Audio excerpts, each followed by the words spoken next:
Bismillahirrahmanirrahim. Assalamualaikum warahmatullahi wabarakatuh. Apa kabar anak-anak ustazah yang soleh dan soleha?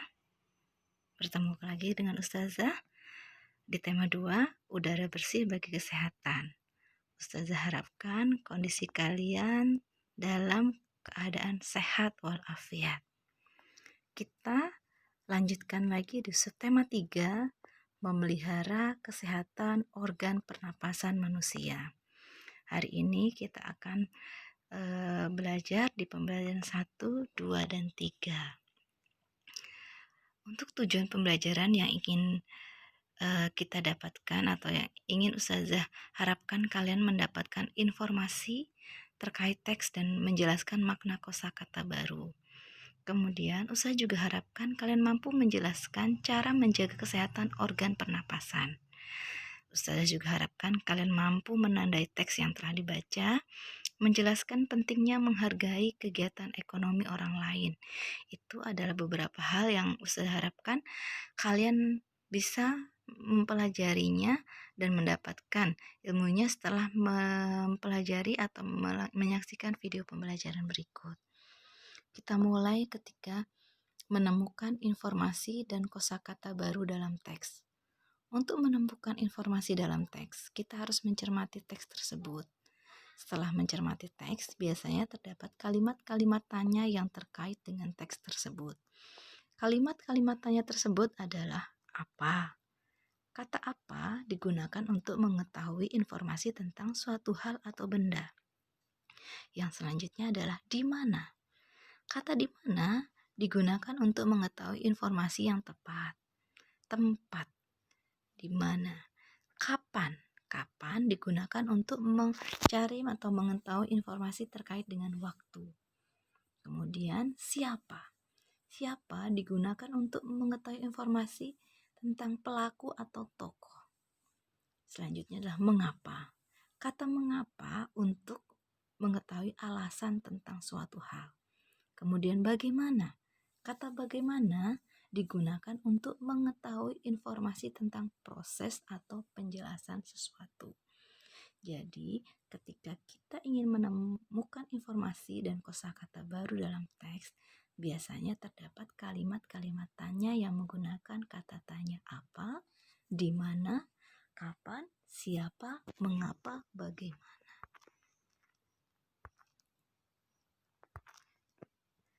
Menjaga kesehatan organ pernapasan. Untuk menjaga organ pernapasan kita tetap bekerja dengan baik, kita harus melakukan kebiasaan yang baik pula. Beberapa cara berikut ini dapat kamu terapkan untuk menjaga kesehatan sistem pernapasan. Yang pertama adalah menjaga kebersihan lingkungan. Yang kedua adalah makan makanan yang bergizi. Yang ketiga, olahraga secara teratur. Yang keempat, mengadakan penghijauan agar udara di sekitar kita menjadi lebih sejuk atau lebih segar. Yang kelima adalah tidur yang cukup atau istirahat yang cukup. Yang keenam, memakai masker. Ketujuh adalah mencuci tangan. Bagaimanakah langkah mencuci tangan baik dan benar? Yang pertama, basahi tangan dengan air mengalir, lalu gunakan sabun. Kamu bisa menggunakan sabun cair ataupun yang padat. Basuhlah telapak tangan kanan dan kiri. Usapkan telapak tangan kanan di atas punggung tangan kiri, lalu usapkan telapak tangan kiri di atas punggung tangan kanan. Kaitkan tangan kanan dan kiri untuk membersihkan sela-sela jari. Letakkan punggung jari tangan kanan pada telapak tangan kiri dengan jari saling mengunci. Kemudian, ganti dengan meletakkan punggung jari tangan kiri pada telapak tangan kanan dengan jari saling mengunci. Gosoklah jempol tangan kanan dengan gerakan memutar oleh telapak tangan kiri dan sebaliknya. Kuncupkan jari tangan kiri, gosok memutar pada telapak tangan kanan dan sebaliknya. Pegang pergelangan tangan kiri dengan tangan kanan dan lakukan gerakan memutar dan sebaliknya. Di pembelajaran 2, kita akan belajar tentang pengertian cerita bergambar. Cerita bergambar adalah cerita yang ditampilkan dengan menggunakan gambar. Dialog-dialog atau narasi pada cerita bergambar ditampilkan dengan menggunakan balon kata. Ada beberapa unsur yang terdapat pada cerita bergambar, antara lain yang pertama adalah panel. Panel merupakan kotak berisi ilustrasi dan teks yang tersusun menjadi sebuah cerita. Yang kedua adalah narasi yang berisi tentang latar tempat, waktu, dan situasi. Yang ketiga adalah parit atau ruang di antara panel. Yang keempat adalah balon kata, tempat untuk meletakkan dialog atau narasi.